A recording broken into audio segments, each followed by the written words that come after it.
Mummy mummy mummy mummy पालकची भाजी बनवते का? Hello everyone, welcome back to our new vlog. तर आज आपण बघणार आहे डाळ पालकची रेसिपी. ह्याला गरगट्टाही म्हणतात काही भागामध्ये आणि काही भागामध्ये डाळ पालकही म्हणतात. तर त्याच्यासाठी लागणारे साहित्य आहे 1 टोमॅटो, 4 ते 5 मिरच्या, थोडेसे शेंगदाणे आणि लसणाच्या पाकळ्या. शेंगदाणे तुम्ही ह्यामध्ये कुटूनही घालू शकता, थोडंसं दाटसर येईल प्रमाण. आणि त्यानंतर भिजवलेली डाळ. कुकरमध्ये मी 1 ग्लास पाणी घातले. गरगट्टा किंवा डाळ पालक बनवताना जास्त पाणी ॲड करायचं नाही, कारण की पालक पाणी सोडते. त्यामुळे मग ती जर जास्त पाणी ॲड केलं तर मग पालक पाणी पाणी होऊन जाईल. त्यानंतर पाणी गरम झाल्यावर त्याच्यामध्ये 1 टोमॅटो ॲड केला आणि शेंगदाणे मी अख्खे शेंगदाणे ॲड करते, जेणेकरून शिजल्यावर ते खायला छान लागतात. त्यामध्ये डाळ मिक्स केलेली धुवून घेतलेली डाळ ॲड करायची आहे. मिरची आणि लसणाची पेस्ट ॲड करायची आहे. थोडंसं अर्धा चमचा मीठ, चवीनुसार तुम्हाला जेवढं मीठ लागेल तेवढं. अर्धा चमचा हळद.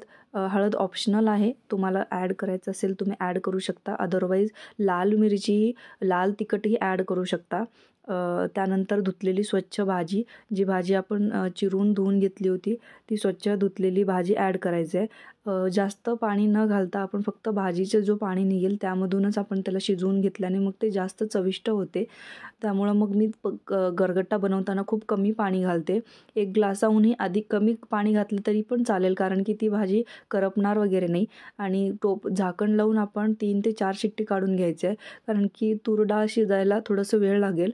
बघू शकता तुम्ही इकडं डाळ 4 शिट्टीनंतर डाळ एकदम मऊसूत शिजलेली आहे.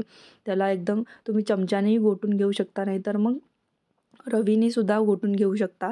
व्यवस्थित घोटून घ्यायचं आहे, जेणेकरून ते जे टोमॅटो आपण अख्खे घातले होते ते व्यवस्थित बारीक झाले पाहिजे आणि जी पालक असते ती पण व्यवस्थित एकजीव झाली पाहिजे. त्यासाठी व्यवस्थित एखादा मिनिट व्यवस्थित घोटून घ्यायचं आहे. 2 ते 3 चमचे तेल घेऊन 6 ते 7 पाकळ्या लसणाचे मी ॲड केले ठेचून. आणि आता तुम्ही कन्सिस्टन्सी बघू शकता किती जास्त सैला झाली आहे. खूप जास्त पातळ पण नाही झाली आहे आणि खूप जास्त घट्ट पण नाही झाली आहे. असं तुम्ही एकदा नक्की ट्राय करा. आणि बारीक फ्लेमवर उकळ काढायची आहे त्याला. 5 मिनिट बारीक फ्लेम करून त्याला शिजू द्यायचं आहे, जेणेकरून ते आपण जे लसणाचं फोडणी दिली आहे ती त्याची चव त्यामध्ये उतरेल. आणि त्यानंतर तुम्ही वाढायला घ्या. अशा प्रकारे तुम्ही ही रेसिपी ट्राय करून बघा आणि कमेंटमध्ये मला नक्की सांगा. आणि असेच छान छान व्हिडिओ पाहण्यासाठी आम्हाला फॉलो करा आणि यूट्यूबला सबस्क्राईब करा. Thank you for watching.